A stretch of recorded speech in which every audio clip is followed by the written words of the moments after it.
Tá demorando hoje. Boa noite, leitoras e leitores do Jornal Anhanguera.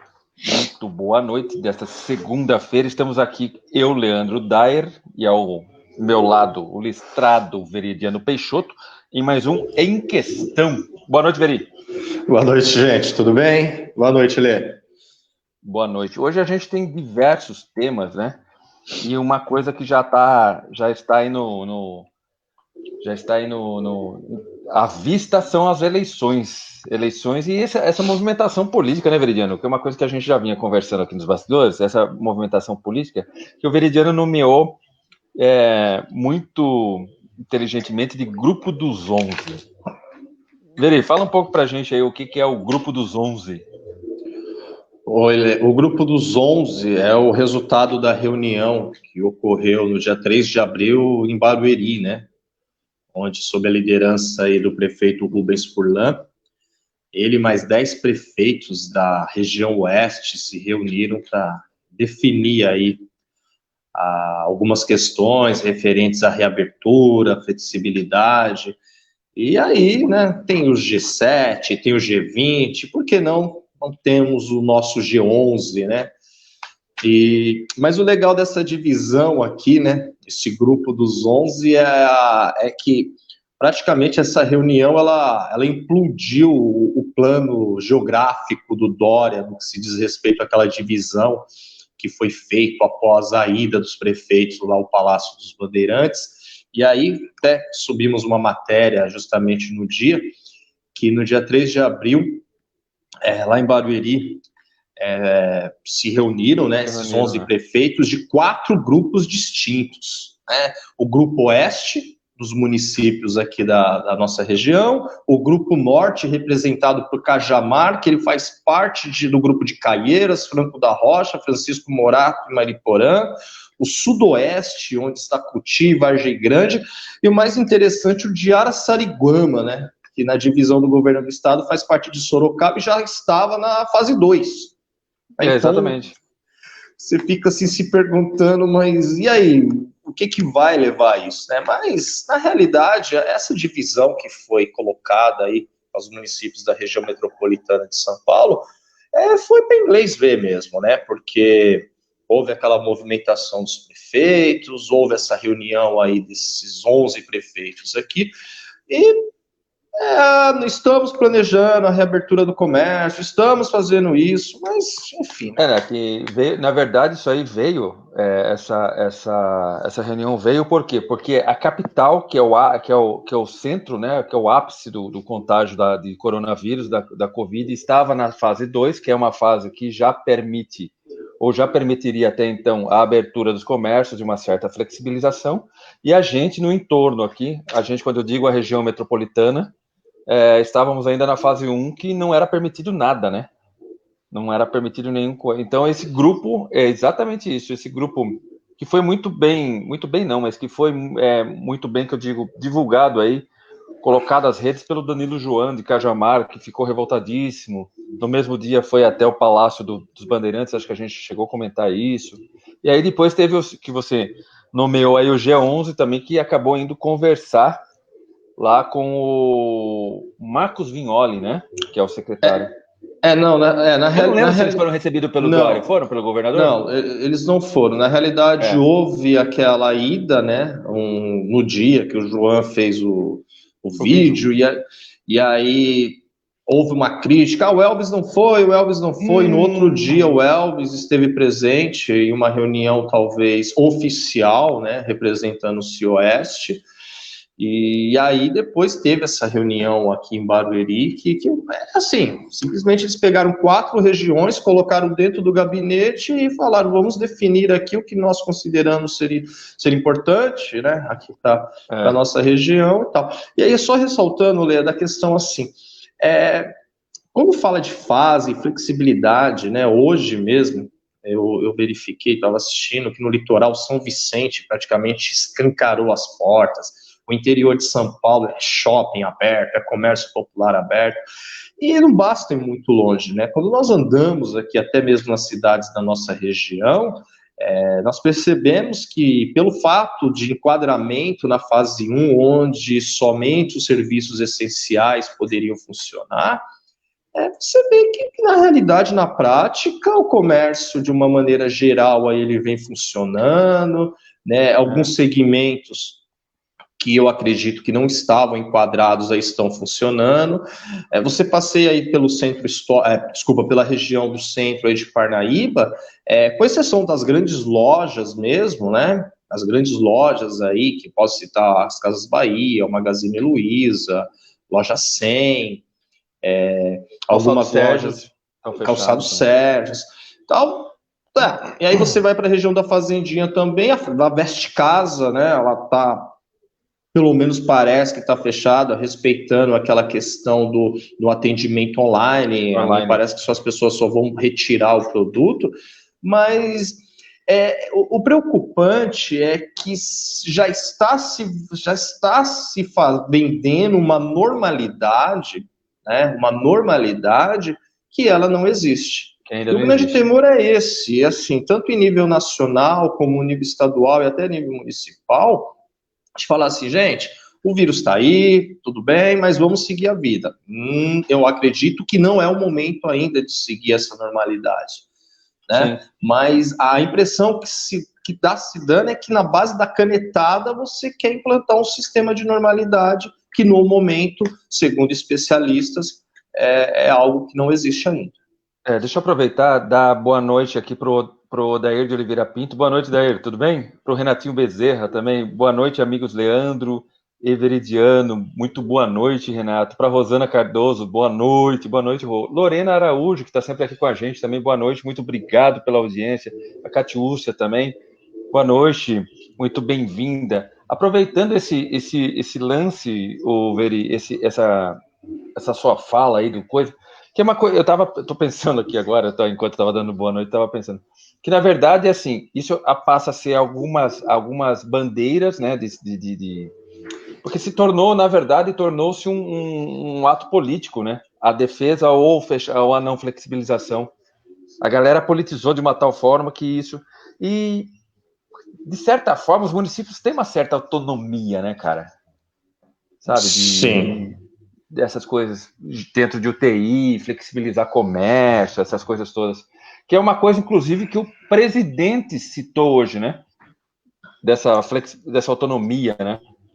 Na realidade, quando o Supremo, lá em abril, ele deu essa autonomia a estados e municípios para que pudessem, né, ter essa liberdade, até cito aí o homem, ele está condenado a ser livre, né? O pensamento do Sartre, aí, o pensamento existencialista, mas é muito bem nessa pegada. A impressão que se dá assim, foi dada uma tal liberdade, né? E essa liberdade parece que meio que assustou os gestores. Porque se nós pontuarmos, aqui falando regionalmente, se nós pontuarmos aqui, inicialmente houve uma preocupação muito grande em aumentar o número de UTIs, e recentemente a reabertura do comércio. A pauta efetiva foi essa. Paliativos na área da educação, que, enfim, é uma situação que ela fica um pouco aí no plano secundário, né? Mas, assim, a preocupação, se você pegar todas as matérias que foram veiculadas regionalmente há 15 dias, e até anterior a esse período, UTI, certo? Isso que eu ia falar agora. De uns 10 dias para cá, flexibilização do comércio, abertura do comércio, gradual. A pauta, os dois assuntos recorrentes são esses. Então, se você pegar uma timeline, né, uma linha do tempo aí, você vai ver a preocupação inicial com o coronavírus, que vai ser o que era? UTI. Não houve uma preocupação preventiva, né? Só houve uma preocupação. E aí, quando o vírus estava instalado, vamos usar máscara, vamos usar isso, vamos usar aquilo. Prevenção nenhuma. Aquela coisa. Mas isso não olha só, isso não foi só nosso, isso foi do mundo, né? Não vem falar que brasileiro deixa tudo para a última hora, que não é isso, não. Mas aconteceu primeiro lá, né? Não, aconteceu primeiro.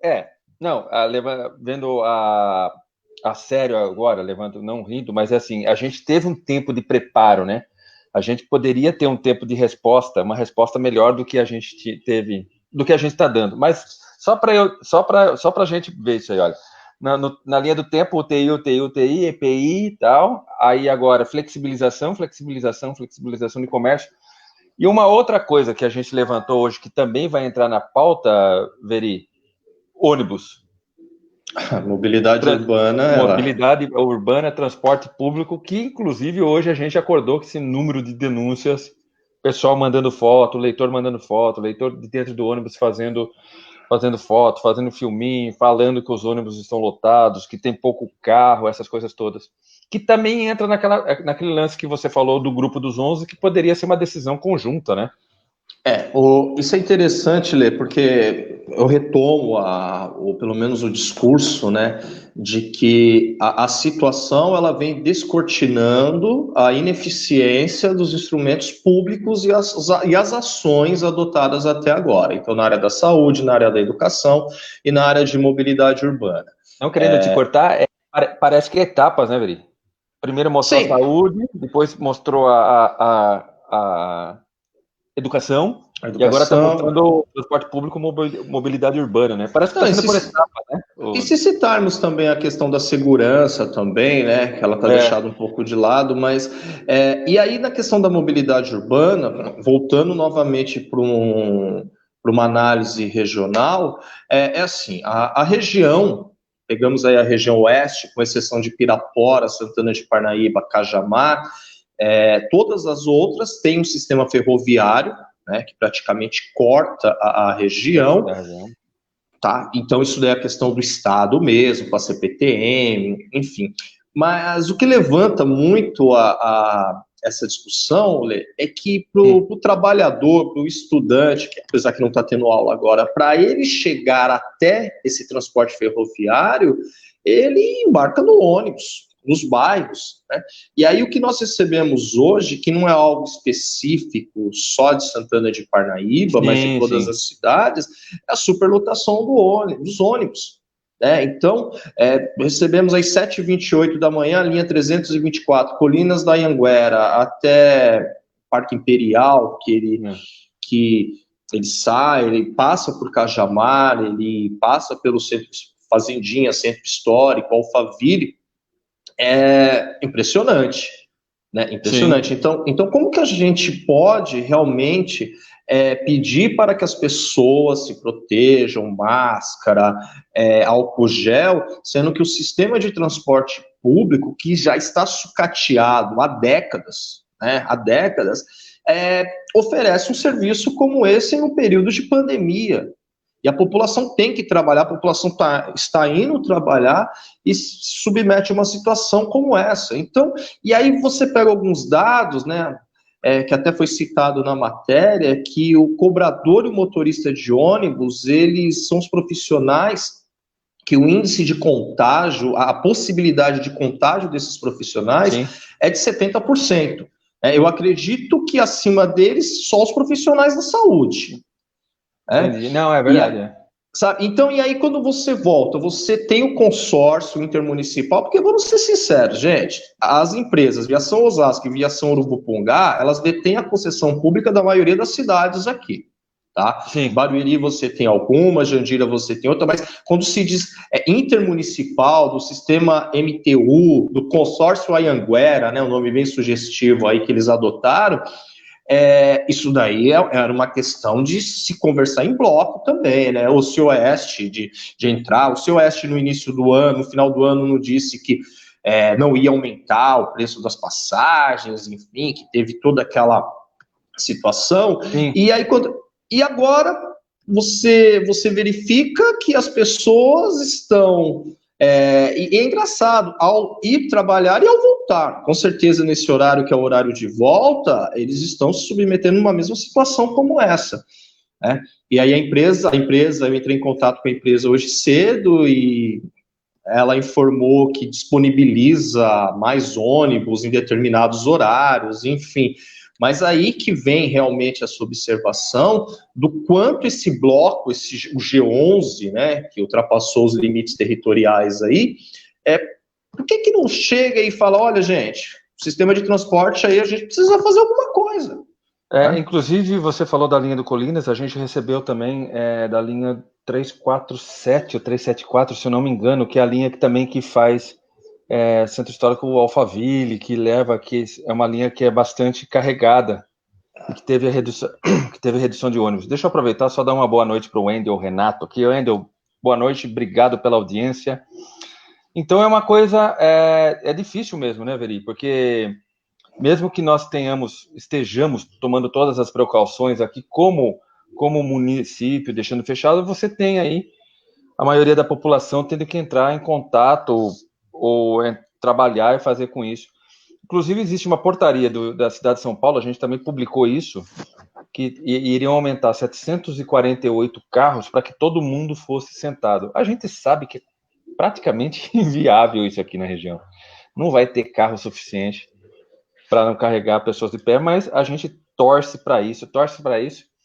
E isso nos faz pensar uma coisa, né, cara? Que a gente está numa época de eleições. A gente já começa a verificar eleições, a gente já começa a respirar esse ar de eleições. As pessoas podem falar em plena pandemia. Em plena pandemia porque assim foi decidido pelo TSE, por enquanto, não existe, é mantido o calendário eleitoral, não existe uma mudança nesse calendário eleitoral, então o calendário está correndo como tem que correr se nós não estivéssemos na pandemia. A gente até comentou a semana passada sobre os secretários, né, Veri? Sim, de Santana de Parnaíba. Os 4 secretários, puxando para cá agora, os 4 secretários de Parnaíba que, pelo que a gente sabe, pediram exoneração. O secretário de Comunicação, Max Santana, o secretário da Casa Civil ou o secretário de Governo, dependendo da nomenclatura, acho que aqui é de governo, né? O seu Hélio de Souza, o secretário da CEMEDES, o Mauro Bruneto, e também o secretário de Assistência Social, Fábio Mendonça.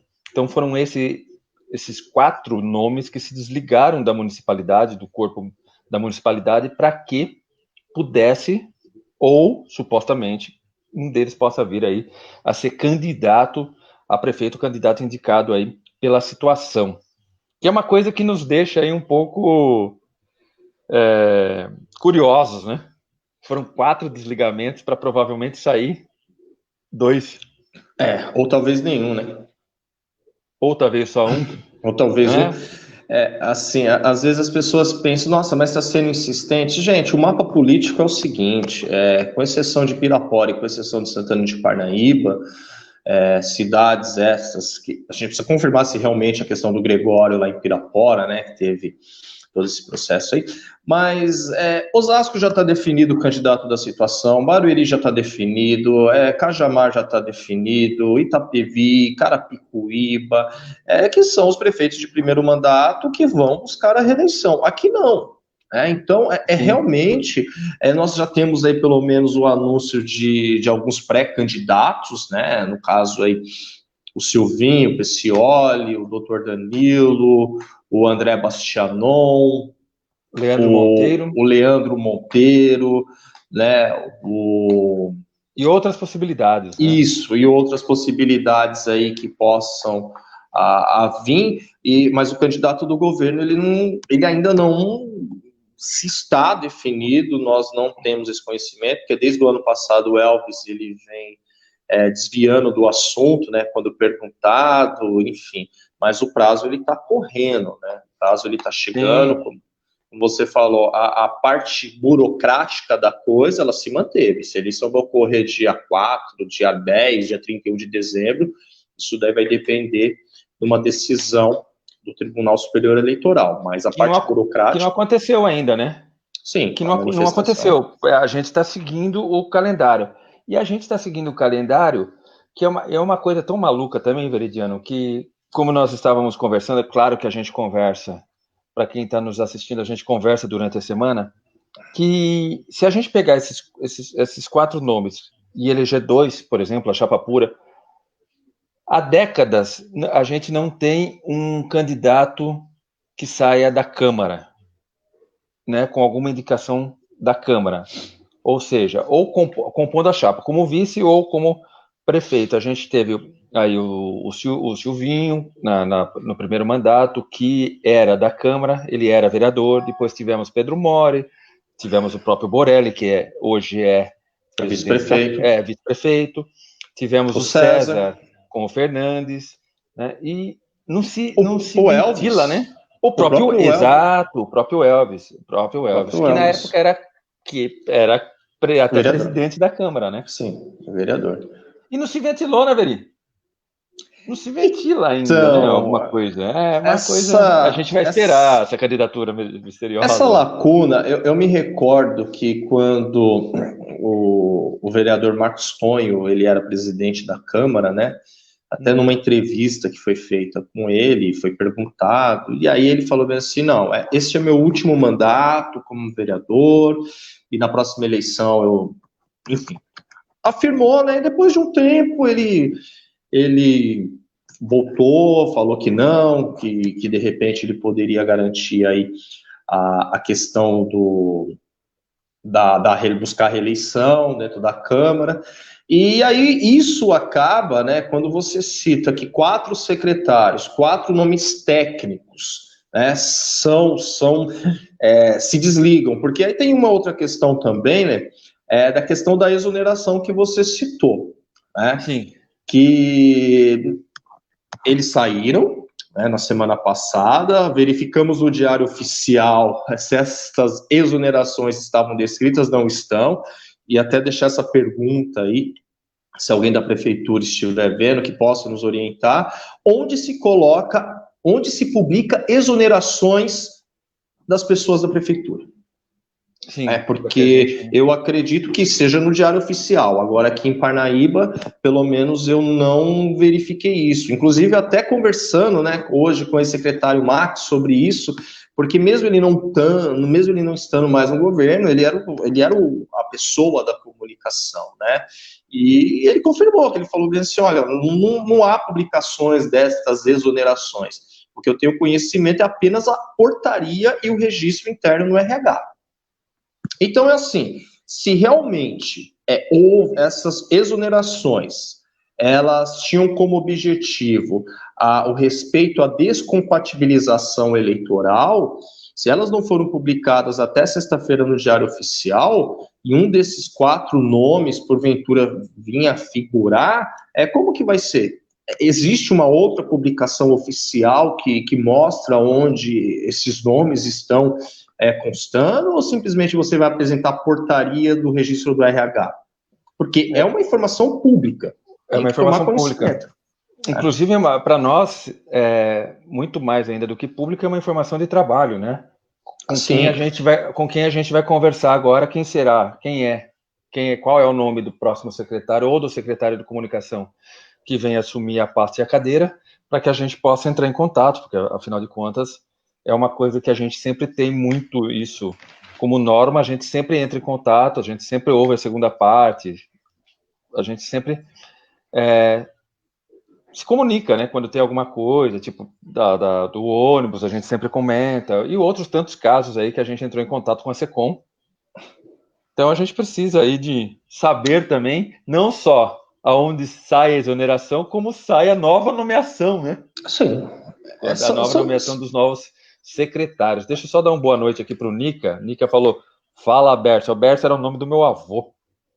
Rogério Wagner Rezende. Boa noite, Leandro Veridiano. Boa noite, vereador. Fernanda Biscola Scarpa, noite. Boa noite, Fê. Muito obrigado novamente aí pela audiência, né? Só lembrando também, aproveitando esses lances da exoneração, que prefeitos, supostamente candidatos a executivo, saem 4 meses antes do pleito, ou seja, vai ser em outubro, a gente obedece, mas quem é candidato ao legislativo precisa sair 6 meses antes. Só deixar registrado que a então secretária de Cultura, a senhora Fátima Moura, também já saiu do posto, da cadeira dela, né, da pasta da Cultura, e oficialmente a gente ainda não tem um nome aí quem ocupou a pasta da Cultura. E lembrando também, né, Veri, que daqui a pouco já vai ter as convenções, né? Período de convenções aí de 20 de julho a 5 de agosto. Então, daqui a pouco a gente já vai ter que saber esse nome aí também. Sim, na realidade já passamos da metade do ano que parece que não existiu, né? Você Um falou, ano não né? vivido, né? O Estamos já ano. no mês de junho, a rapidez com que o tempo está passando, às vezes estamos aí, os calendários estão sendo mantidos, né?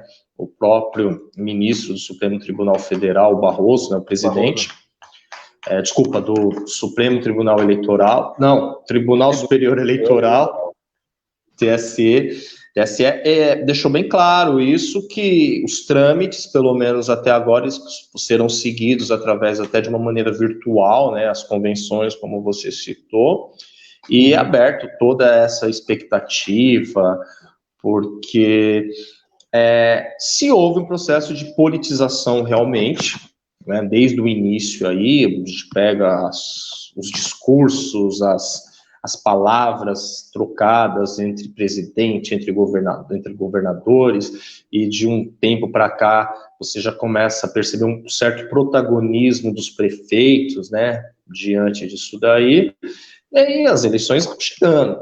Como eu sempre digo, para a pessoa passar a governar, para ter o seu cargo executivo, ela precisa passar pelas eleições. Né? Então, é o caminho, não tem como. Então, realmente, existe uma preocupação quanto a isso. Temos que aguardar, né, essas definições. Como nas outras cidades, praticamente, você espera em nomes da oposição, e aqui você espera quem seria esse nome da situação. Só aproveitando, você tocou aí nessa questão de um corpo técnico, né? Sim. Supostamente de um corpo técnico, e aí levanta aquela grande questão até mesmo do... como que fica, de repente, a opinião do deputado César, né? Político. Sim, político, foi presidente da Câmara, foi vereador, foi presidente da Câmara, foi vice-prefeito, foi prefeito, tem uma história, hoje deputado, tem uma história política, né? Como que deve ser, de repente, essa decisão por nomes? Será que ele não tem realmente essa inclinação? Olha, precisamos realmente de políticos, precisamos de pessoas oriundas, e os políticos hoje existentes são os políticos que estão na Câmara, né? São os políticos que estão na Câmara. E aí, como que fica se realmente o prefeito está optando pelos técnicos, né? O que o Dória vendeu a ideia, né? Eu sou um gestor, não sou um político, toda aquela ideia. E aí, como que fica, de repente, essa situação da escolha do nome, que pode ser que já ocorreu, já está escolhido, não foi ainda revelado, mas ele abre aí um espaço para discussão, um leque para discussão, né, de como esses vereadores aí, do próprio partido, com exceção o Amâncio deixou o partido no início, né, naquela troca, se manteve o Marcos Tonho, e aí o Ronaldo e o Gino vieram, o Adalto de primeiro mandato, mas aí você pega o Ronaldo, ele já tem uma experiência como político dentro da cidade, é novo dentro do partido, né? O Gino também está no seu segundo mandato, mas também é novo do partido. Então, tudo, se seguir realmente essa questão da escolha de um político do partido, a inclinação, o direcionamento... recai nesses nomes, né? E talvez com o Marcos, né, com uma certa vantagem devido a esse histórico. Histórico, foi presidente da Câmara, está em seu segundo mandato, é o remanescente do PSDB. Deixar claro que é PSDB. Deixar claro que ele é o remanescente do PSDB, com a saída do Amâncio também. Então, vamos aguardar aí o que possa ocorrer. Na verdade, essa fala sua, quando você falou do político, é que políticos em ação em exercício efetivo e políticos de dentro do mesmo partido do coisa, né? Do prefeito. Porque isso me recorda quando houve a escolha, porque o Marco Vignoli, além de secretário de desenvolvimento regional, ele é o presidente estadual do PSDB, né? E ele realmente, quando ele assumiu, ele veio com esse discurso: partido, teremos candidatos, vereadores, teremos candidatos a prefeitos dentro do partido, né? vamos fazer o partido será forte, teremos nomes fortes. Isso daí foi lá no ano passado, em agosto, quando houve aquela questão que precisamos anunciar os nomes, que inclusive o Anhanguera até publicou, acredito que de 3 a 4 matérias referentes a isso daí, né? E o discurso é realmente esse: a chapa, o partido, lá para eleição majoritária, para prefeito, será composta por pessoas do partido. E aí, coincidentemente, alguns nomes desses citados aí, que antes não eram filiados do PSDB, acabaram até se filiando ao partido, né? Também houve isso daí. Que a gente já está acabando, mas só para lembrar que essa eleição municipal ela não tem coligação, é a chapa, como a gente fala, da chapa pura, então pro executivo não vai ter coligação, então isso faz muito sentido. E uma outra coisa que faz sentido, só já aproveitando para encerrar minha última fala aqui, Veri, é o seguinte, que o nosso prefeito ele sempre seguiu muito a linha do governador Dória também, e o governador sempre evidenciou muito essa fala que você repetiu aqui, que é a fala do gestor, né, do não político e do gestor.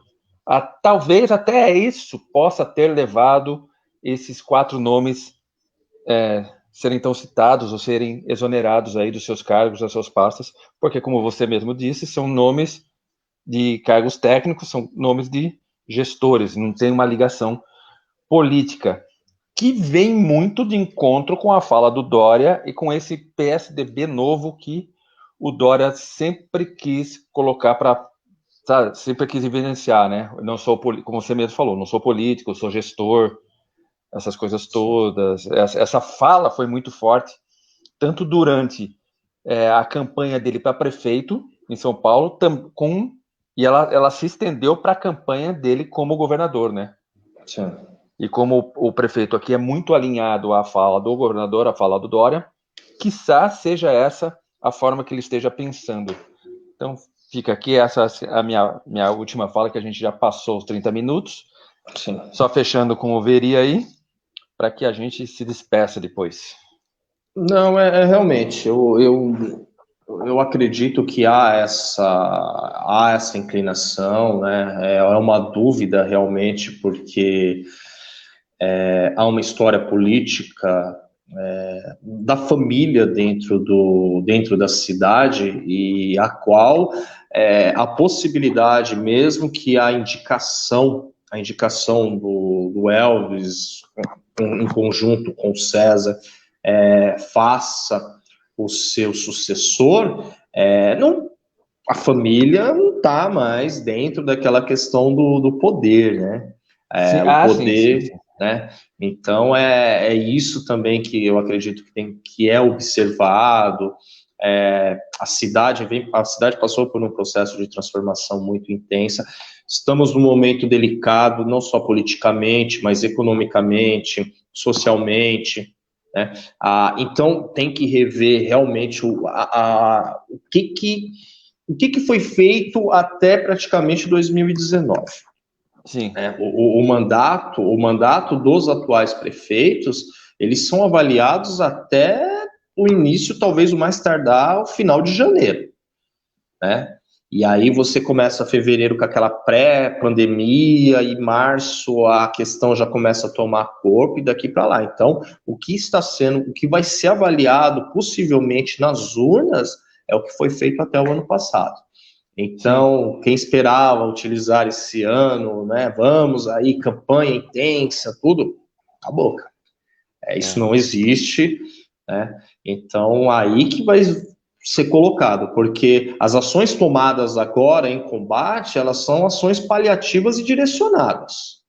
Por mais que a pessoa vinha acertar, por mais a pessoa vinha errar, isso daí não é uma questão que talvez seja levado para as urnas, porque se for levado para as urnas por um e por outro, você está tratando de vidas, você está tratando de contágio, você está tratando de saúde.